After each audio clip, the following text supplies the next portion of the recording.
예배한 우리 성도들에게도 동일한 은혜와 능력이 임하시기를 주님의 이름으로 축원합니다. 오늘은 창세기 28장 1절부터 9절까지 살펴보도록 하겠습니다. 구약 성경 40페이지입니다. 창세기 28장 1절에서 9절까지 말씀이 되겠습니다.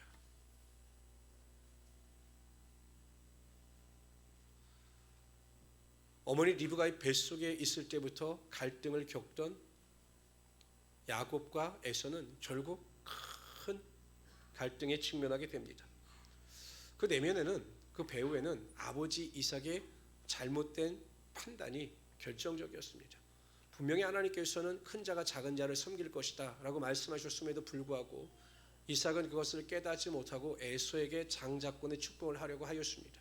이에 야곱과 어머니 리브가가 남편을 속이고 장자권의 축복 기도를 받게 됩니다.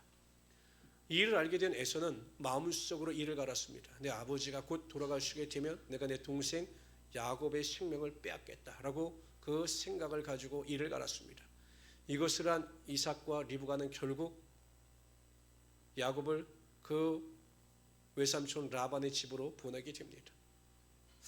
여기서 안타까운 사실은 자녀들에게 미치는 부모의 영향력에 관한 것입니다.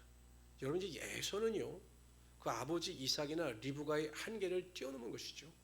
만약에 부모가 영적인 권위가 있어서 그 에서를 타이르거나 아니면 혼을 내서 돌이킬 수 있는 영향력만 있었더라면 충분히 에서의 그 잘못된 생각을 바로잡아 줄 수 있었을 텐데, 그만큼 에서는 부모의 영향력에서 떠나가고 말았던 것입니다. 부모의 권위가 전혀 먹히지 않았던 것이죠. 이런 것을 보면 참 부모의 역할이 얼마나 중요한지, 또 부모의 신앙이 얼마나 중요한지를 우리는 보게 되는 것입니다. 우리 1절부터 5절까지 읽도록 합니다. 1절 제가 읽겠습니다. 이삭이 야곱을 불러 그에게 축복하고 또 당부하여 이르되 너는 가나안 사람의 딸들 중에서 아내를 맞이하지 말고 일어나 밧단 아람으로 가서 내 외조부 부두엘의 집에 이르러 거기서 내 외삼촌 라반의 딸 중에서 아내를 맞이하라. 전능하신 하나님이 내게 복을 주시어 내가 생육하고 번성하게 하여 네가 여러 족속을 이루게 하시고 아브라함에게 허락하신 복을 내게 주시되 너와 함께한 내 자손에게도 주사 하나님이 아브라함에게 주신 땅 곧 내가 보류하는 땅을 내가 차지하게 하시기를 원하노라. 이에 이삭이 5절 다 같이 읽읍시다. 시작. 그가 밧담 아람으로 가서 라반에게 이르렀으니 라반은 아람 사람 부두엘의 아들이요 야곱과 에서의 어머니 리브가의 오라비더라. 떠나가는 야곱의 모습이 나타나고 있습니다. 그나마 그래도 여러분 오늘 본문에서 긍정적인 모습은 이삭이 영적으로 눈을 떴다라는 것입니다. 그러니까 우리가 27장에서 살펴볼 때에는 야곱을 에서를 알고 축복한 것입니다. 그런데 여기에서는 이제 제대로 하나님께서 주신 장자권에 대한 축복을 가지고 야곱에게 축복의 기도를 하고 있는 것입니다. 두 가지가 나타납니다. 당부와 축복입니다. 1절에서 5절까지의 중요한 내용은 당부와 축복입니다. 어떠한 당부를 하느냐? 외삼촌 라반의 딸 중에서 아내를 맞이하라는 것이었습니다. 아마 이삭과 리브가는 그 에서를 통해서 큰 교훈을 얻었던 것으로 보입니다. 우리가 26장에 보면 에서가 헷족속을 얻었을 때 그 이삭과 리브가의 근심에 대해서 설명합니다. 이렇게 기록합니다. 에서가 40세 헷족속 부에리아의 딸 유딕과 헷족속 엘론의 딸 바스맛을 아내로 맞이하였더니 그들이 이삭과 리브가의 마음에 근심이 되었더라. 그러니까 에서가 맞이한 아내들로 인하여 이삭과 리브가가 큰 근심을 얻은 것입니다. 그래서 이 땅에서 아내를 맞이하지 말고 삼촌 라반의 집에 가서 아내를 맞이하라 이렇게 강조하고 있습니다. 그러나 이것보다 더 중요한 것이 있어요. 단지 이삭과 리브가가 에서의 아내들에게 실망하여 삼촌 라반의 집에 가서 아내를 얻으라고 한 것이 아닙니다. 여러분, 아브라함도 보면 아브라함도 그 가나안 땅에서 그 이삭의 아내를 구하지 않았습니다. 그 자신의 충직한 신하인 엘리에셀에게 그 자신의 고향으로 가서 아내를 맞이하여 오라 이렇게 이야기합니다. 창세기 24장 3절 4절에 보면 이렇게 기록되어 있습니다.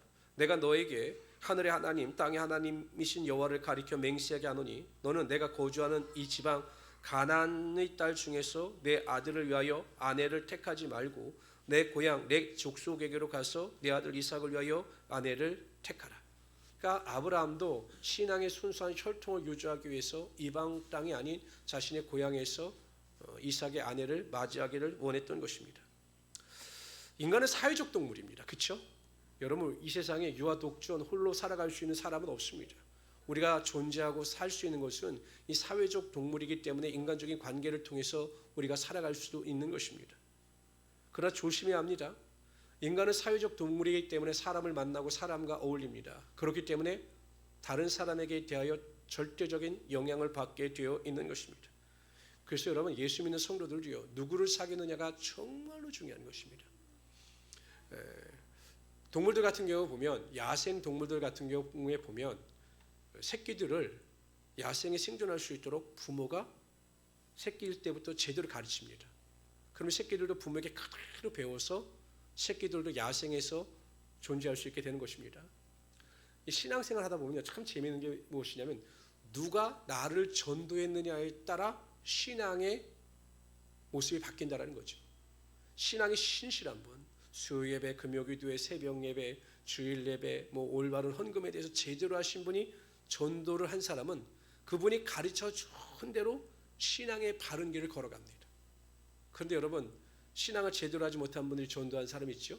좀 말이 어폐가 있나? 신앙이 제대로 못하는 분이 전도를 한다? 하여튼 어쨌든 신앙이 좀 연약한 분들이 전도를 해서 교회를 데리고 나오면 전도함을 받은 사람들도 신앙이 믿음 안에서 온전히 성장하지 못한다는 것입니다. 교회 처음 나온 사람이 주일 예배만 드렸는데 자꾸 목사님이 수요 예배 때 수요 예배도 나와서 예배를 드려라 이렇게 이야기하니까 초신자가 자기를 전도한 사람에게 이야기하는 거죠. 아니, 목사님이 수요 예배 나가야 한다고 하는데, 아니 집사님 왜 수요 예배 안 나가세요? 나랑 같이 나가시죠.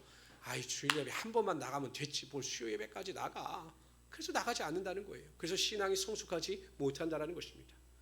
누구를 만나느냐에 따라 우리의 신앙은 굉장히 중요한 것입니다. 예수를 믿는다라고 하면서 여전히 세상 사람들을 만나서 세상적인 이야기를 할 때 즐거움을 얻는 성도는 영에 속한 자가 아니라 육에 속한 자인 것입니다. 예수 믿는 성도들은 교회 안에서 성령 충만하고 말씀 충만하여 하나님의 은혜 가운데 살아가는 성도들을 만나 대화하고 모임하는 것이 인생의 즐거움과 기쁨이 되어야 하는 것입니다. 그런데 여전히 교제권이 세상에 있고 세상에서 즐거움과 기쁨을 얻으며 살아가는 자에겐 절대로 신앙의 성장과 성숙은 나타나지 않게 되는 것입니다.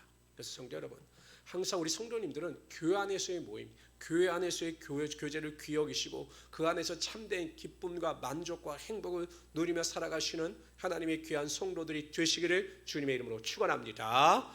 가장 중요한 것은 예배죠. 예배 나와서 예배하고 교제하고 나누는 것이 가장 중요한 것입니다. 두 번째, 축복합니다. 이삭이 야곱에게 축복하는데 자녀와 땅에 대한 축복입니다. 여러분, 어찌 보면 길을 떠나가는 아들에게, 앞으로 인생의 고난과 환난을 기다리고 있는 아들에게 부모가 해주시는 가장 위대한 일은 축복해 주는 겁니다. 물질을 많이 주고 안전을 보장해 주고 이게 아니라 자녀의 앞길을 위해서 부모가 축복할 때 그 축복이 능력이 되어 자녀의 인생에 하나님의 축복이 반드시 나타나게 되는 것입니다. 예수 믿는 성도들은 분명히 기억해야 합니다. 하나님께서는 믿는 자들에게 말에 대한 권세를 허락하여 주셨습니다. 잠언서 18장 21절에 보면 죽고 사는 것이 혀의 권세에 달렸나니 혀를 쓰기 좋아하는 자는 그 열매를 먹으리라. 뿐만 아니라 민수기 14장 28절에 보면 하나님께서 이스라엘 백성들에게 이렇게 말씀하십니다. 내가 결단코 내가 맹세하니 너희 말이 내 귀에 들린 대로 내가 너에게 행하리라. 하나님께서는 우리가 말한 대로 들으시고 그대로 행하시겠다라고 말씀하고 있는 것입니다. 우리가 축복의 말을 하면 축복의 권세가 임하게 되는 것이고, 우리가 저주의 말을 하면 저주의 권세가 임하게 되는 것입니다. 우리가 그러므로 긍정적이고 항상 소망적인 말, 창조적인 말을 선택하여 축복할 때 그 말대로 되는 역사가 나타나게 되어 있는 것입니다. 여러분, 주변 사람을 잘 보십시오. 제가 이렇게 보면 정말 믿음 안에서 하나님의 축복과 은혜와 능력을 갖고 살아가는 성도들은 항상 긍정적인 말을 합니다. 창조적인 말을 합니다. 안 돼도 된다라고 말을 합니다. 그럴 때 하나님의 역사와 능력이 임하게 되는 것입니다. 그런데 어려운 사람들은 맨날 부정적인 말을 합니다. 아유, 안 됩니다. 해봤자 소용없습니다. 매 힘이 듭니다. 미치겠습니다. 이런 말만 합니다. 그럼 여러분, 말에 권세가 있는데 그 하나님께서 역사하시겠습니까? 성도들에게서 가장 중요한 것은 어찌하든 축복의 말을 하는 것입니다. 저는 자녀를 기르는 부모에게 또한 손자 손녀를 양육하는 우리 할머니 할아버지들에게 꼭 부탁하는 말이 있습니다. 자녀에게 축복을 하는 것입니다. 축복. 뭐 공부 하나 더 가르치고 뭐 이게 아니라 정말 자녀를 위하여 축복하고 축복할 때 여러분 아이들의 자존감이 엄청 높아지는 것입니다. 자존감이 높아야 됩니다. 정말 이 자존감이 높아야 우리가 세상에서 문제 해결의 능력도 있고 하나님의 영광을 드러낼 수 있는 것입니다. 민수기 6장 23절에서 27절에 보면 하나님께서도 이것을 아시고 제사장들에게 이스라엘 백성들을 축복하라고 말씀하셨습니다. 아론과 그의 아들들에게 말하여 이르기를 너희는 이스라엘 자손을 위하여 이렇게 축복하여 이르되, 그러니까 매 제사장들이 이스라엘 백성들을 축복하는 것입니다. 여호와는 내게 복을 주시고 너를 지키시기를 원하며 여호와는 그의 얼굴을 내게 비추사 은혜 베푸시기를 원하며 여호와는 그 얼굴을 내게로 향하여 주사 평강 주시기를 원하노라 할지니라 하라. 그들은 이같이 내 이름으로 이스라엘 자손에게 축복할지니 내가 그들에게 복을 주리라. 하나님께서 바로 복을 주신다고 말씀하시는 것이 아니라 네가 축복하면 내가 복을 줄 것이다라고 분명히 말씀하고 있는 것입니다. 뿐만 아니라 우리 성도들은요, 성도들 간에도 축복해야 합니다. 성도들 간의 교환에서 축복해야 합니다. 아유, 권사님, 집사님 그렇게 열심히 기도하시는데 기도하시는 대로 될 것을 저는 믿습니다라고 축복의 말을 해야 하는 것입니다. 병도 고침받을 것을 믿습니다. 하신 일이 잘 될 것을 믿습니다. 항상 그 가정이나 자녀들에게 하나님의 축복이 임할 것을 권사님 믿습니다라고 자꾸 성도들을 축복해야 하는 것입니다. 근데 교회 안에 축복이 있기보다는 항상 미움과 시기와 질투가 있어요. 다른 사람이 잘 되면 배가 아픕니다. 다른 사람이 취직이 되고 막 다른 자녀들이 시험에 붙었다고 하면 막 배가 아파요. 그때부터 소화가 안 됩니다. 비판합니다. 그러니 여러분 본인에게도 하나님의 복이 임하지 않고 교회 안에도 하나님의 복이 임하지 않게 되는 것입니다. 저는 우리 행복한 우리 순복음교회 모든 성도님들은 항상 다른 사람들도 축복하고 성도들에게 복을 비르심으로 말미암아 그 복을 또한 다시 체험할 수 있는 하나님의 능력이 되시기를 주님의 이름으로 축원합니다. 뿐만 아니라 저는 우리 성도들이요, 성도들 스스로도 내가 나를 축복해야 합니다. 이게 잘 안 돼요. 내가 나를 축복하는 것이 잘 안 됩니다. 보세요. 시편 읽어봅시다. 시작. 내 영혼아 내가 어찌하여 낙심하며 어찌하여 내 속에 불안해하는가. 너는 하나님께 소망을 두라. 내가 나를 축복하는 겁니다. 너는 불안해하지 말고 너는 하나님께 소망을 두라. 이렇게 이야기하는 것입니다. 그리고 봅시다. 시작. 그가 나타나 도우심으로 말미암아 내 하나님을 여전히 찬송하리로다. 내 자신을 축복하는 것이죠. 소망을 두라. 하나님께서 나를 도우실 것이다. 그러므로 내 영혼아 낙심하지 말아라 라고 내 자신을 축복하고 있는 것입니다. 여러분 자신을 축복하십시오. 여러분 내 자신이 얼마나 귀한 존재입니까?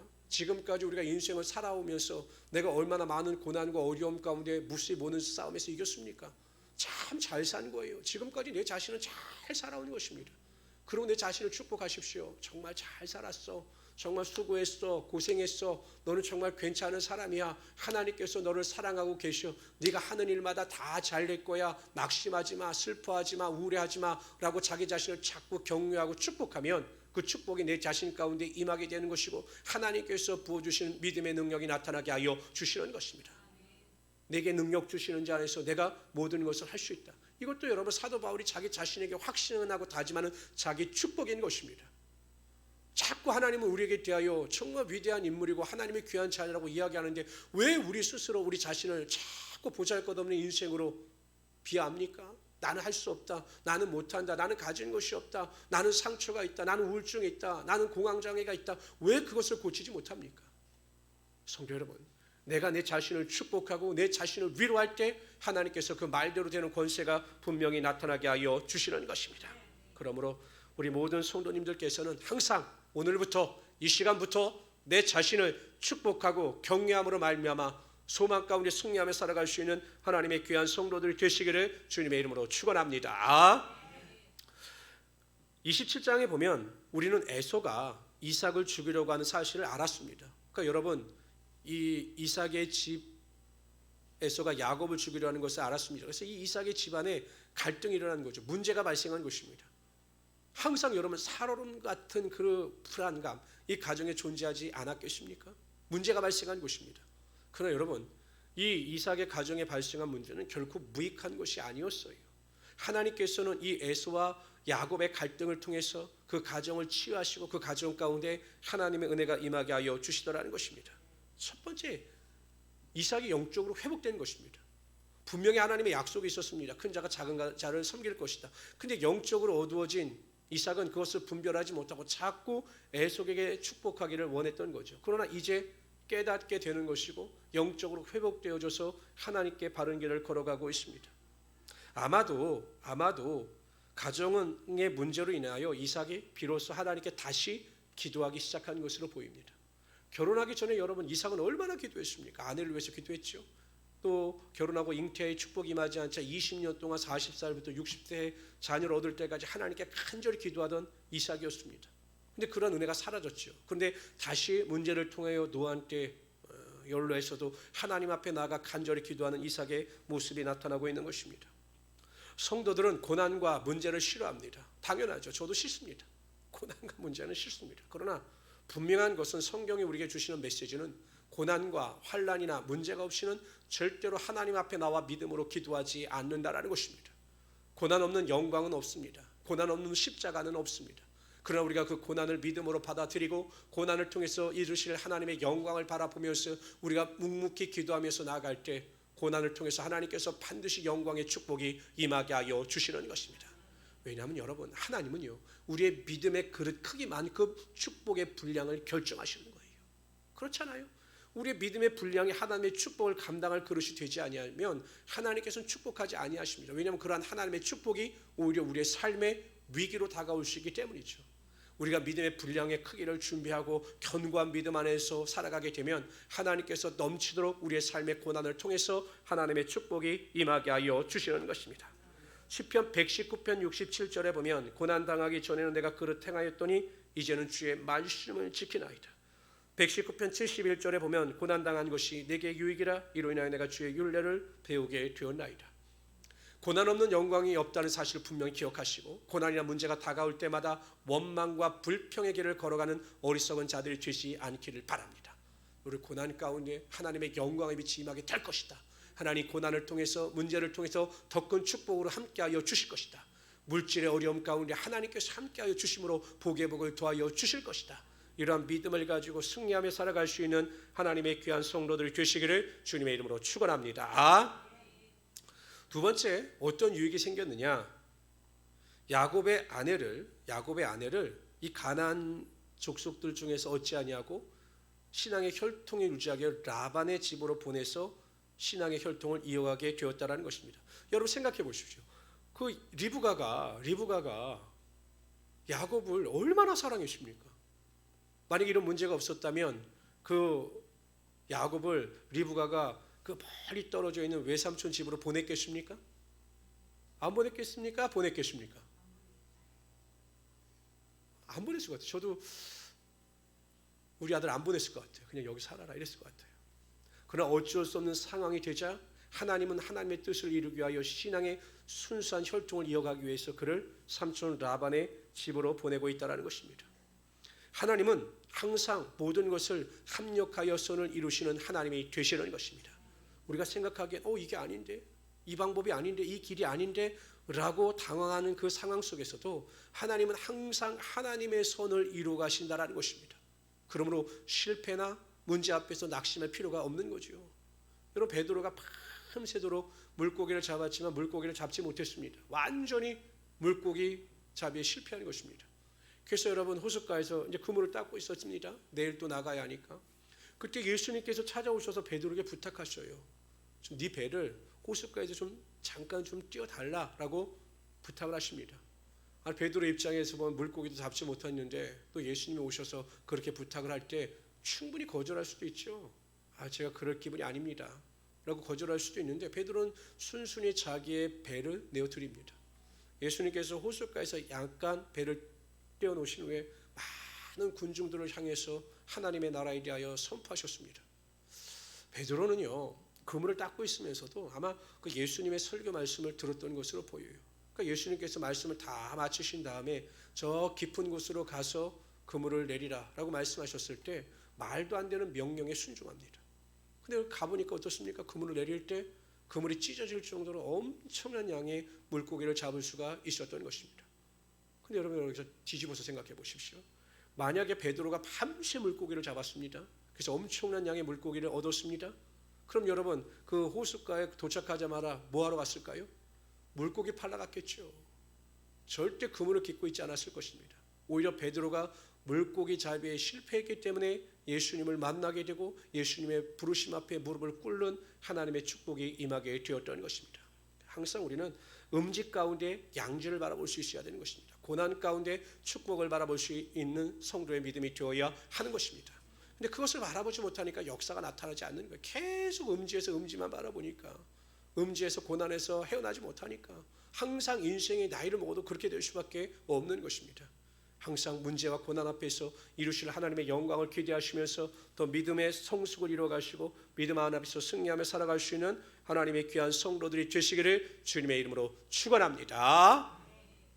우리 6절부터 9절까지 읽도록 하죠. 6절 여러분들 읽어주세요. 시작.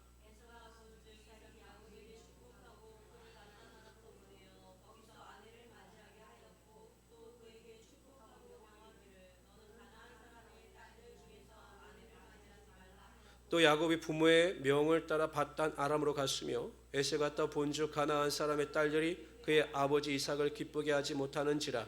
이에 에서가 이스마엘에게 가서 그 본처들 외에, 다 같이 읽읍시다. 시작. 아브라함의 아들 이스마엘의 딸이요 느바요스의 누인 마할랏을 아내로 맞이하였더라. 에서가 가만히 보니까 동생 야곱이 떠나가는 겁니다. 그런데 하나님께서, 아버지께서 그를 축복하는 거죠.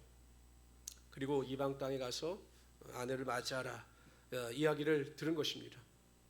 그래서 에서가 어떻게 하는가 곰곰이 생각해 보니까, 아하, 아버지가 나를 싫어하는 이유는 내가 이 해쪽 속에 두 며느리를 얻었기 때문에, 가나안에서 아내를 맞이했기 때문에 싫어하는가 보다라고 잘못 오판하여 또 어떻게 합니까? 장가라면 또 가죠. 이번에는 어떻게 하냐면 이스마엘에게서 난 이스마엘의 딸 마할랏을 아내로 맞이합니다. 그러니까 아브라함의 혈통이라고 생각해서 그렇게 한 것인데, 어찌 보면 여러분 이것도 정확하게 따지면 애굽 혈통인 거죠. 이스마엘이면 하나님께서 기뻐하시는 선택은 아니었습니다. 여기에서 에서의 오판이 나옵니다. 에서는 자신에게 문제가 있다는 것을 깨닫지 못하는 거예요. 에서는 뭐라고 생각하느냐, 내가 아내를 잘못 얻었기 때문에, 내 아내들이 아버지와 어머니에게 잘못했기 때문에 부모가 나를 싫어하는 것이다, 나를 좋아하지 않는다, 이렇게 판단하는 것입니다. 아니죠. 절대 아닙니다. 여러분, 하나님께서 정하신 것은 큰 자가 작은 자를 섬길 것이다 라고 말씀하셨어요. 에서가 믿음이 없는 자와 같이 육에 속한 자처럼 살아갈 것이다 라고 예언하는 것이 아닙니다. 하나님께서 정하신 것은 큰 자가 작은 자를 섬길 것이다 라고 말씀하신 것이고, 에서는 그럼에도 불구하고 그가 믿음 안에서 바로 살아갔더라면 하나님께서 에서에게도 복의 복을 더하여 주시고 하나님의 축복이 분명히 임하게 하여 주셨을 것입니다.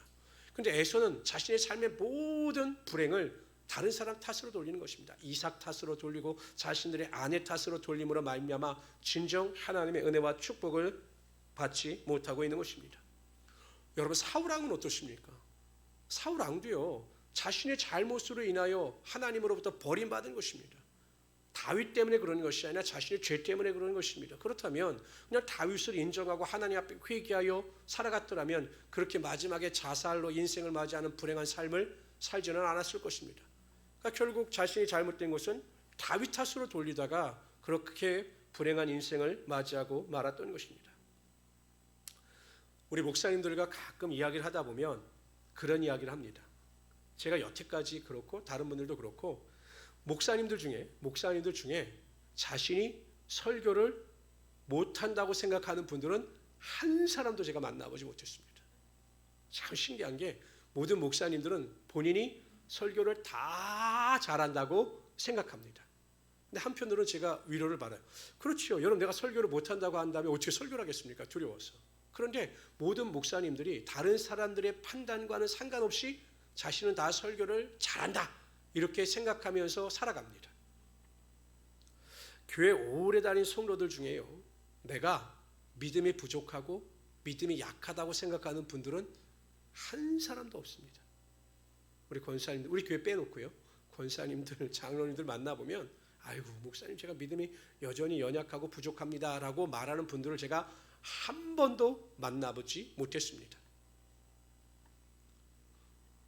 제가요, 아까 우리 임 집사님하고도 말씀을 나눴는데, 술을 많이 마신 사람들에게 왜 술을 마셨느냐고 물어보면 한 사람도 자신이 술을 마셨다고 인정하는 사람을 만나보지 못했습니다. 술 취한 사람에게 왜 술 마셨느냐라고 하잖아요. 술 안 마셨다는 거예요. 제 친구들에게 가끔 전화가 옵니다. 술 먹고 전화가 와요. 술 마셨어? 안 마셨다는 거예요. 마셨는데 그럼 조금 마셨다는 거예요. 그러니까 술 마신 사람들은 자신이 술 마신 것을 인정하지 않습니다. 신앙 안에서 제일 중요한 것이 무엇이냐? 여러분, 환자가 내 병을 고침받기 위해서는 내 병이 무엇인지를 알아야죠. 간에 문제가 있는지, 폐에 문제가 있는지, 귀에 문제가 있는지, 눈에 문제가 있는지 검사를 해서 그 문제점을 발견하고 환자가 그 병을 인정해야 병을 고칠 수가 있는 것입니다. 근데 여러분, 어리석은 사람들 중에는요, 의사가 분명히 암이라고 하는데도 본인은 암이 아니라고 치료를 거부하다가 죽는 사람들도 많다고 합니다. 신앙도 마찬가지입니다. 신앙이 발전하기 위해서 제일 중요한 것이 무엇이냐? 나의 신앙의 상태를 분명히 아는 것입니다. 내 신앙의 상태를 분명히 알아야 신앙을 발전시키거나 오히려 신앙 안에서 자기 자신을 돌아볼 수 있게 된다는 것이죠. 그리고 대부분의 성도들은요, 내 신앙의 상태를 몰라요. 내 신앙에 문제가 있는지를 몰라요. 목사님은 아십니까? 알아요. 그럼 말씀해 주시죠? 안 해요. 왜요? 말해주면 시험에 듭니다. 제가 보니까요, 제가 해봤지 않았습니까? 이게 문제입니다. 말하면요, 아이고 시험에 들어, 시험에. 목사님이 나를 비호한다고. 아니에요. 제 눈엔 보여요.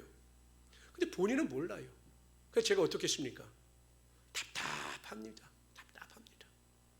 그렇게 여러분 복을 못 받는 거예요. 하나님의 복을 못 받는 거예요. 하나님은요, 우리에게 복 주시는 하나님이십니다. 하나님의 복을 누리지 못하는 이유는 하나님께 문제가 있지 않아요. 자꾸 하나님께 문제가 있는 것처럼 말씀하시는데 하나님은 절대 문제가 없으셔요. 우리에게 문제가 있으니까 하나님의 복을 못 받는 거죠. 그 왜 복을 못 받는가 분석해보고 나름대로 판단해서 나를 알아야 우리가 시정하고 고쳐서 하나님께서 주시는 복의 상태로 나아갈 수 있게 된다는 것입니다. 그러니까 소크라테스가 위대한 사람입니다. 네 자신을 알라. 위대한 사람이에요. 근데 여러분, 저는 믿음 생활을 제대로 하면 내 신앙 상태를 알 수가 있어요. 정말요? 내가 신앙 생활을 제대로 하면 교회에서 가르쳐주는 대로 제가 설교하는 대로 하면 내 상태를 알 수가 있어요. 보세요. 제가 여러분 기도회 때마다 뭘 강조합니까? 회개 기도를 강조하잖아요. 회개 기도. 내 죄가 무엇인지를 고백하십시오. 우리 성도들은 내가 죄가 없다라고 나는 무죄라고 생각하기 때문에 회개하지 않는 거예요. 뻔뻔한 거죠. 죄 없는 사람이 어디 있습니까? 말로 범죄하지 않은 자가 어디 있습니까? 우리의 나태함과 게으름을 인하여 범죄하지 않은 자가 어디 있겠습니까? 내가 모르게 지은 죄도 있어요. 나는 아무 생각 없이 말을 했는데 내 말 때문에 상처를 받고 시험에 드는 사람이 있는 겁니다. 그럼 여러분, 우리가 기도회 때마다 내 죄를 고백하고 회개하며 나의 잘못을 기도할 때 하나님께서 알려주셔요. 보게 하시고 깨닫게 하여 주시는 것입니다. 그러니까 내 신앙 상태를 바로 알 수 있게 되는 것이죠. 제가 큐티하라고 그렇게 말씀드리잖아요. 우리 큐티의 핵심이 무엇입니까? 내 잘못이 무엇인지, 내 부족한 것이 무엇인지를 깨닫게 하는 것이 우리 큐티의 핵심이에요. 다른 사람 말할 필요가 없어요. 나를 돌아보라는 것입니다. 나를 정밀하게 면밀하게 뒤돌아보게 되면 내 말, 내 행동, 내 생각 하나하나가 얼마나 하나님 앞에서 잘못된 것인가를 깨닫게 되고 비로소 주님 앞에 바로 나올 수 있게 된다는 것입니다. 근데 안 하잖아요. 안 하니까 나를 모르는 것이고, 나를 모르니까 발전이 없는 것이고, 발전이 없는 것이니까 없으니 하나님의 복을 누리지 못한다는 것입니다. 유명한 20세기 클래식 음악의 거장인 번스타인이라고 하는 지휘자가 그런 말을 했습니다. 하루를 연습하지 아니하면 내가 알고, 이틀을 연습하지 아니하면 아내가 알고, 3일을 연습하지 아니하면 관객이 안다라는 말을 했습니다. 그러니까 연습을 하지 않으면 나 아내 관객이 안다라는 거예요. 제가 보기엔 신앙도 마찬가지입니다. 제 경험으로 볼 때 내가 하루를 기도하지 않으면 제가 알아요. 강대상에 서보면 제가 정말 하루를 기도하지 않으면 제가 압니다. 아마 이틀을 기도하지 않으면 성도들이 알 겁니다. 갑자기 불평과 원망이 쏟아져 나오고 얼굴이 안색이 좋지 않고 근심과 수심 가운데 빠져 사는 모습을 보이게 될 것입니다. 제일 중요한 것이 무엇이냐? 3일을 기도하지 않으면 마귀가 안다라는 겁니다. 마귀. 기도하지 않는 사람들은 마귀가 압니다. 냄새를 맡습니다. 그래서 유혹하고 시험에 빠지게 함으로 말미암아 점점 믿음에서 멀어지게 하고 매일 원망과 불평이 나오게 하는 것입니다. 잘 생각해 보십시오. 내가 지금 원망과 불평의 자리에 서 있는가? 감사와 찬양의 자리에 서 있는가? 원망과 불평은 마귀의 속성인 것입니다. 하나님의 속성이 아니에요. 미워하는 것, 원망하는 것, 불평하는 것, 거짓말하는 것, 이거 마귀의 속성인 것입니다. 근데 우리가 얼마나 원망하고 불평하고 다른 사람 비판하고 정죄하고 죄를 짓습니까? 마귀의 유혹 가운데 넘어갑니까? 이유는 무엇입니까? 기도하지 않기 때문에 그렇습니다. 하나님을 의지하지 않기 때문에 그렇습니다. 하나님의 말씀을 가까이 하지 않기 때문에 그렇습니다. 저는 우리 모든 성도님들이 항상 나를 뒤돌아보아서 겸손한 모습을 가지고 하나님을 더 의지하여 하나님과 동행하는 삶을 통해서 하나님께 영광 돌리며 살아갈 수 있는 하나님의 귀한 성도들이 되시기를 주님의 이름으로 축원합니다. 항상 이 마지막 때에 모이기를 힘쓰십시오. 수요 예배, 금요 기도회, 구역 예배, 주일 예배 모이기를 힘쓰십시오. 그리고 항상 하나님의 은혜를 사모하시길 바랍니다. 성도들은요, 성경 공부를 그렇게 좋아하더라고요. 근데 여러분 한번 생각해 보십시오.